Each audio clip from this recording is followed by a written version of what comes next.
No, the reason I asked this is because I found your approach very, as you said earlier, straightforward, and doesn't try to, I mean, it's not like a hard-hitting kind of, I've seen these hard-hitting documentaries, but it was very straightforward, and the editing was very good, because it was very logical, the way you unfolded the whole subject.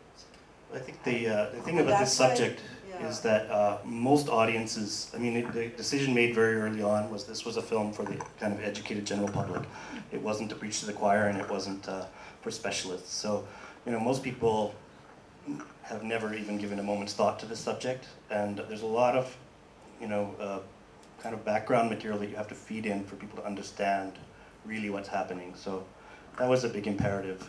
I think that, you know, in terms of being straightforward, you know, I've been criticized for that, but it was, I felt it was the right approach to this story. And the thing was, I remember the first thing I did after that fateful morning when I decided to make the film was I actually got online and I said, okay, there's got to be some documentary festival around somewhere I can go to, because I really don't know what the state of the art is.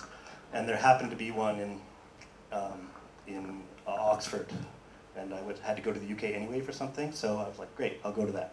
So I went to this Brit Dog Festival, which unfortunately no longer exists because it was a great festival. And I watched a whole bunch of films. And one of the ones I saw was Taxi to the Dark Side, Alex Gibney's film, and I met Alex Gibney. And it was Taxi to the Dark Side, which is, for those who haven't seen it, I mean, it won the Oscars, so it's a pretty high-profile film, but it was all about, you know, torture, you know, perpetrated by the US forces in Iraq and Afghanistan.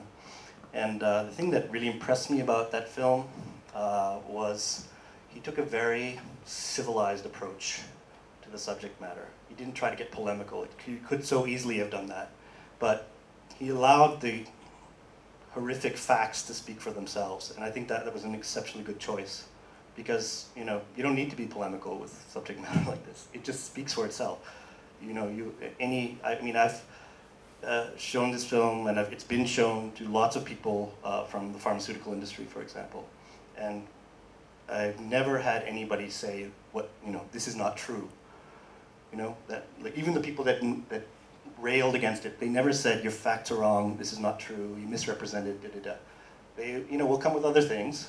They'll say, "Well, you know, we have this fiduciary responsibility to our shareholders and all this kind of usual corporate crap," but you know, fundamentally, you take the facts, you show them, and I think most normal people will reach the same conclusion as I did. I think it's very hard-hitting.